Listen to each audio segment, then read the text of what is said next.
علیکم ورحمۃ اللہ وبرکاتہ۔ آج کا ہمارا جو ٹاپک ہے وہ ہے قرآن کریم کے حوالے سے۔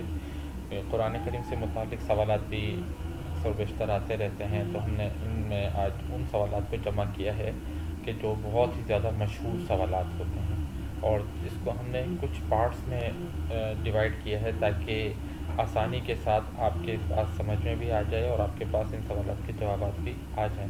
تو آپ دیکھیں گے اس میں بہت سارے ایسے سوالات ہوں گے جو نہیں ہوں گے، وہ ہم نے اپنے پارٹ 2 اور پارٹ 3 میں لکھ دیے ہیں، جہاں سے جب ان کو ہم اپلوڈ کریں گے تو وہاں سے آپ ان کو سن سکتے ہیں اور پڑھ سکتے ہیں۔ تو ہم چلتے ہیں اپنے سوالات کی طرف۔ سب سے زیادہ جو مین سوال آتا ہے زیادہ تر، وہ آتا ہے لفظ قرآن کس لفظ سے مشتق ہے، کس لفظ سے نکلا ہے یعنی۔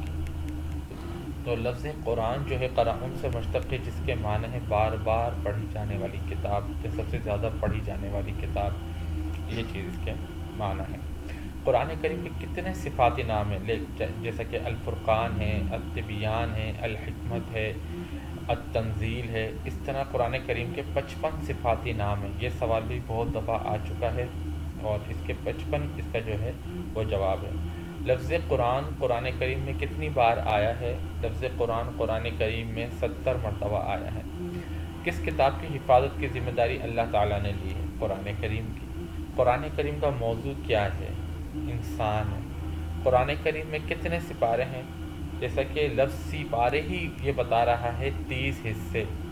سی کے معنی 30 ہوتے ہیں، اور پارے کا مطلب ہوتا ہے حصہ، یعنی 30 حصے۔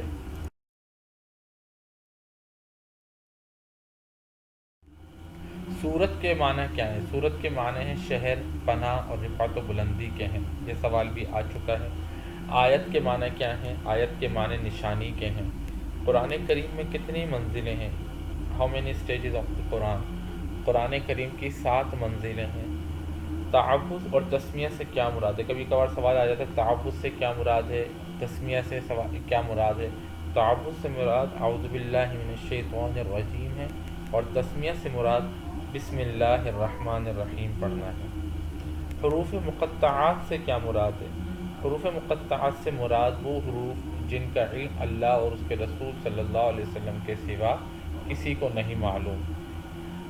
قرآن مجید میں کتنی صورتوں میں حروف مقطعات استعمال ہوئے؟ قرآن مجید کی 29 صورتوں میں حروف مقطعات استعمال ہوئے۔ حروف مقطعات سے شروع ہونے والی صورتوں کی تعداد 5 ہے۔ آپ نے دیکھا ہوگا کہ اکثر و بیشتر ایک ایک ورڈز کے لفظ ہوتے ہیں، جیسے کہ الف لام میم، حا میم نون عین سین قاف، حا میم عین سین قاف، کاف ہا یا عین صاد۔ ان حروف کو حروف مقطعات کہتے ہیں۔ یہ اللہ اور اس کے رسول صلی اللہ علیہ وسلم کے سوا اس کے معنی کسی کو بھی معلوم نہیں ہوتے۔ اگر جب حضرت جبرائیل علیہ السلام حضور اکرم صلی اللہ علیہ وسلم کے پاس وحی لے کر آئے تھے الف لام میم، تو حضور اکرم صلی اللہ علیہ وسلم نے فرمایا میں سمجھ گیا۔ تو حضرت جبرائیل علیہ السلام نے فرمایا رسول اللہ میں تو اس کا معنی نہیں سمجھا۔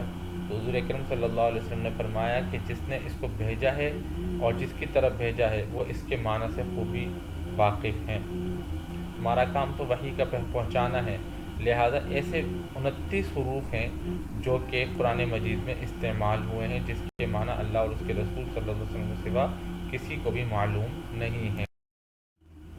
عامہ سپارے میں کتنی صورتیں ہیں؟ عامہ جیسے جو اکثر و بیشتر ہمارے یہاں بچپن سے ہی پڑھایا جاتا ہے سپارہ، تاکہ بچوں کو کچھ صورتیں یاد ہو جائیں، تو اس سپارے کا نام عامہ ہے، اور اس کے آخری سپارہ ہے 30واں سپارہ ہے، اور اس میں تقریباً 37 صورتیں ہیں۔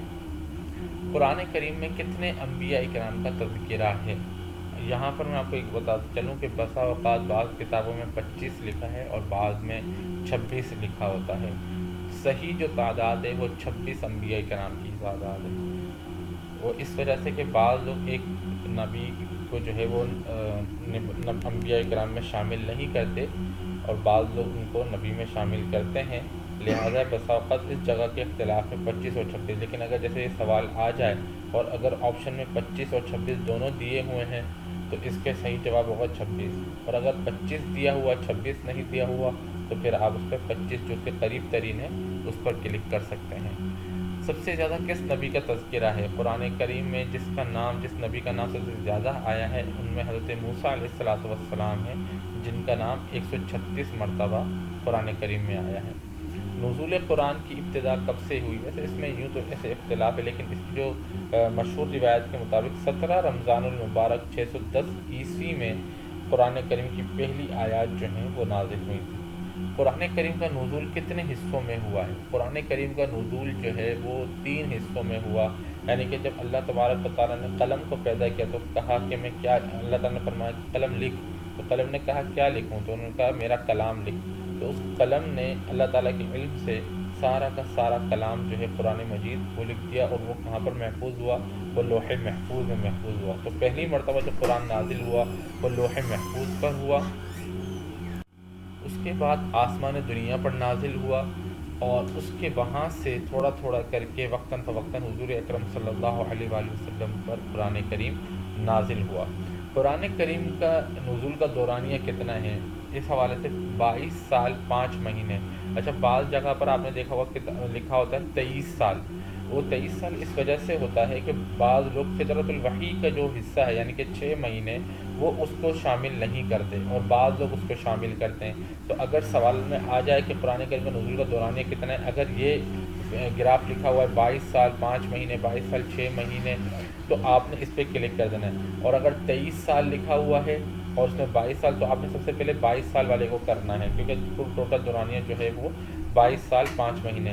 اور اگر 23 کا آپشن آ جاتا ہے تو پھر اس کے قریب ترین ہو جائے گا، تو پھر اس میں آپ نے 23 پر کلک کر دینا ہے۔ ابتدائی وحی کے وقت آپ صلی اللہ علیہ وسلم کہاں پر تھے؟ یہ سوال بھی آتا ہے، اور آپشن ہوتے ہیں جیسے ام ہانی کے گھر پہ تھے، یا ہجرت کے وقت موقع پر آیت نازل ہوئی، کہاں پر تھے؟ تو حضور اکرم صلی اللہ علیہ وسلم غار حرا میں تھے۔ حضرت جبرائیل علیہ السلام جو وہ فرشتے، ان فرشتوں کا نام ہے جو کہ اس وقت وحی لے کر تشریف لائے تھے۔ کون سی سورت کی آیات تلاوت فرمائی؟ سورۃ العلق کی ابتدائی 5 آیات، اقرأ بسم ربک الذی خلق، خلق الانسان من علق، اقرأ وربک الاکرم الذی علم بالقلم۔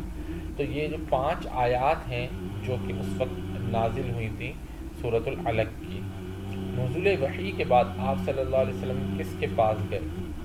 جب یہ وحی نازل ہوئی تھی تو حضور اکرم صلی اللہ علیہ وآلہ وسلم فوراً حضرت خدیجہ الکبریٰ رضی اللہ تعالیٰ عنہ، جو کہ ان کی زوجہ محترمہ اور ہماری اماں جان ہیں، ان کے پاس تشریف لے گئے تھے، اور آپ صلی اللہ علیہ وسلم نے اس واقعے کی خبر دی۔ تو حضرت خدیجہ الکبریٰ رضی اللہ تعالیٰ عنہ نے یہ واقعہ حضرت ورقہ بن نوفل کو، جنہوں نے کہا کہ جو کہ حضرت خدیجہ الکبریٰ رضی اللہ تعالیٰ عنہ کے چچا زاد بھائی تھے، جب آپ نے تمام واقعہ سنا تو آپ نے کہا تھا یہ تو وہی فرشتہ ہے جس کو اللہ تعالیٰ نے حضرت موسیٰ علیہ السلام کے پاس بھیجا تھا، کیونکہ حضرت ورقہ بن نوفل جو تھے یہ اس وقت موحد تھے، یعنی جو ہے اللہ تعالیٰ کو ایک تو مانتے تھے، اور اس کے ساتھ ساتھ آپ توریت اور انجیل کے عالم بھی تھے، لہٰذا آپ نے جو علامات دیکھی تھیں اس وقت، تو آپ نے فرمایا تھا کہ یہ وہی فرشتہ ہے جس کو اللہ تعالیٰ نے حضرت موسیٰ علیہ السلام کے پاس بھیجا تھا۔ بسا اوقات یہ حصہ آتا ہے کہ حضرت ورقہ بن نوفل کے کیا الفاظ تھے پہلی وحی کے موقع پر، تو آپ اس کے اندر یہ مینشن کر سکتے ہیں کہ یہ وہی فرشتہ ہے جس کو اللہ تعالیٰ نے حضرت موسیٰ علیہ السلام کے پاس بھیجا تھا۔ پہلے وحی کے موقع پر آپ صلی اللہ علیہ وسلم نے کیا الفاظ ادا کیے؟ تو آپ صلی اللہ علیہ وسلم نے پہلی وحی کے موقع پر زمیلونی زمیلونی، مجھے چادر اڑا۔ اور یہ سوال آتا ہے کہ دوسری وحی کے موقع پر آپ صلی اللہ علیہ وآلہ وسلم نے کیا الفاظ ادا کیے تھے؟ تو اس کا جواب ہے دثیرونی، اس کا معنی بھی یہی ہے کہ مجھے چادر اڑاؤ۔ قرآن کریم کے پہلے کاتب وحی کا نام کیا تھا؟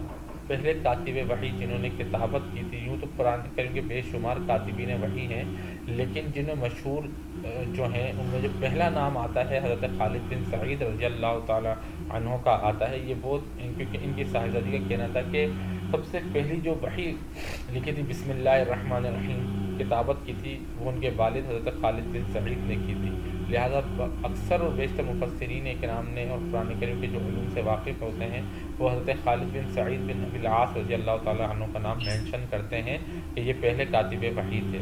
دوسری وحی کب نازل ہوئی؟ جب پہلی وحی نازل ہوئی اس کے بعد وحی کا سلسلہ بالکل ختم ہو گیا تھا، کوئی وحی نازل نہیں ہوئی، تو اس کے تقریباً 6 ماہ بعد دوبارہ وحی نازل ہوئی، یعنی کہ سورہ مدثر یا ایھا المدثر قم فانذر وربک فکبر یہ صورت نازل ہوئی. اس دور کو اس 6 ماہ کو اس دور کو جو ہے فطرۃ الوحی بھی کہتے ہیں. یہ سوال بھی آیا فطرۃ الوحی سے کیا مراد ہے؟ تو وحی کا رک جانا اس سے مراد یہ ہے. آخری کاتب وحی کون تھے؟ آخری کاتب وحی حضرت ابی بن کعب رضی اللہ تعالی عنہ. لفظ الفرقان قرآن کریم میں کتنی مرتبہ ہے؟ لفظ الفرقان بھی چونکہ قرآن کریم کا ہی نام ہے اور یہ 6 مرتبہ آیا ہے، اور یہ سوال بھی اکثر و بیشتر آ چکا ہے. قرآن کریم میں یا ایھا النبی کتنی بار آیا ہے؟ اکثر و بیشتر اس سوال کا جواب لکھا ہوتا ہے گائیڈز میں 11 مرتبہ. ایسا نہیں ہے. حضور اکرم صلی اللہ علیہ وآلہ وسلم کو اللہ تعالیٰ نے یا ایھا النبی کہہ کر 13 مرتبہ پکارا ہے. یہ بالکل اتھینٹک بات ہے. گائیڈز وغیرہ میں بس اوقات غلطیاں ہو جاتی ہیں اور اس میں لکھا ہوتا ہے 11 مرتبہ. 11 مرتبہ نہیں، حضور اکرم صلی اللہ علیہ وسلم کو اللہ تعالیٰ نے یا ایھا النبی کہہ کر 13 مرتبہ پکارا ہے. قرآن کریم میں اللہ تعالیٰ کا نام کتنی مرتبہ آیا ہے؟ قرآن کریم میں لفظ اللہ 2698 دفعہ آیا ہے. قرآن کریم کی کتنی صورتیں ایسی ہیں جو یا ایھا النبی سے شروع ہوتی ہیں؟ قرآن کریم کی 3 صورتیں ہیں جو کہ یا ایھا النبی سے شروع ہوتی ہیں. قرآن کریم کی کتنی صورتیں الحمد سے شروع ہوتی ہیں، یعنی کہ الحمدللہ؟ تو قرآن کریم کی 5 صورتوں کا آغاز الحمدللہ سے ہوتا ہے، جس میں سورۃ الفاتحہ، سورۃ الانعام، سورۃ الکہف، سورۃ سبا اور سورۃ فاطر.